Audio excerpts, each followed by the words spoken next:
Fixing kami ngayon ng ano, na stoppage na nakapag dito sa corner ng panel 142 mga kasangga. Sa corner ito ng 142. Yan.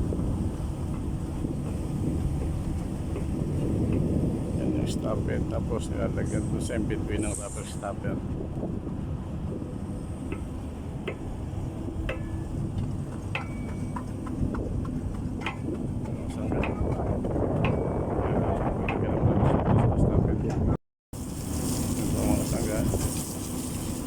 Sa corner ng panel 142 mula sa lang ang paglalagay ng rubber stopper. So pag napuno na yan ng rubber stopper hanggang sa dulo, iuhulog na namin stopper doon sa baba para yun yung pinaka division para sa pagkukongkreto mga kasangga.